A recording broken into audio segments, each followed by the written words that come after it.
healing and moving through the trauma, how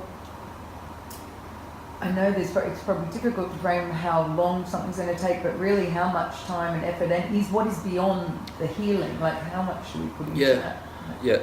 I mean, a lot of this is all completely a process, and we have a culture where we're fixated on the finish line, and there's a lot of trickery in that, where we are constantly like, we're at preschool and like everyone's like, oh, it's exciting, you're going to primary school soon, you're like, so you're thinking about the future. And in primary school, you're like, you know, I get to go to high school and wear a uniform and all this sort of thing. And, you know, then I'm going to learn to drive in 3 years. It's going to be really cool. So we're constantly thinking about the future and this kind of success point. I'll be happy when, right? And then people get in some kind of job where they have children. They'll be happy when the children move out. Or they'll be happy when they retire. They're happy when they're moved out of the city. So they're constantly thinking about the end, right?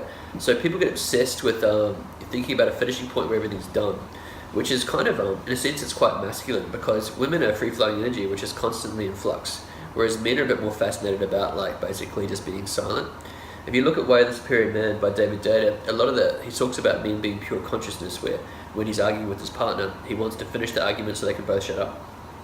Whereas a woman doesn't think about the end of the argument, it's a flow of energy, it's creativity, whereas men might see that as chaotic creativity, and they just want it to end. So they're trying to find a solution which is going to satisfy her so she'll shut up, right? So there's often, it's quite a masculine element to look for an end point.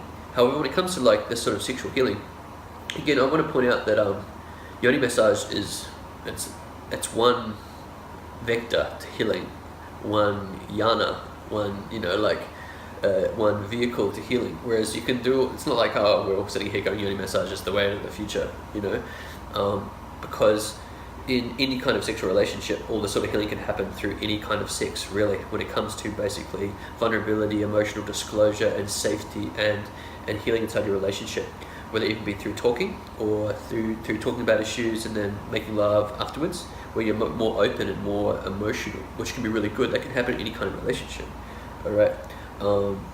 So it's important to realize that getting fascinated on a finishing point is obsession with the future, and the future is an illusion.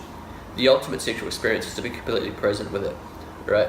So when it comes to the sort of pain you might go through with this sort of work as well, it's like, it's a process. But the interesting thing about on the masculine and feminine, when the sexualities are healed inside a relationship where you both feel safe and respected and heard, that we can move into sexual relationships on a level that we don't often hear about.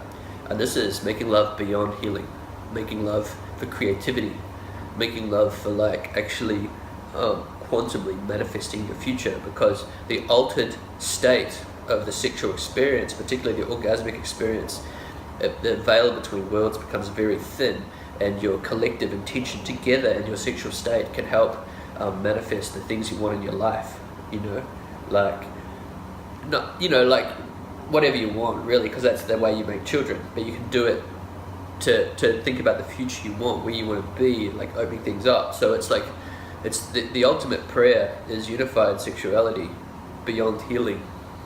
Yeah, it's very, very creative and very beautiful, and it's, a lot of people don't have that experience because they don't ever completely open to their partner or become vulnerable. I have a lot of clients who are like over the age of 60, you know, and one of the themes that's quite shocking is, I'll talk about this idea that the most ultimate divine state of female sexual consciousness is surrender to the masculine, right? Or sexual surrender to anyone, but surrender, right? To completely let go, right? In your sexuality. That surrender and that presence really opens your body up energetically and physically, because it's going to create more relaxation in your yoni and more blood engorgement and more potential for pleasure, okay? So that surrender, these women, these clients I've had, so have you ever totally surrendered to a man? They're like, some people look quite repulsed by the question.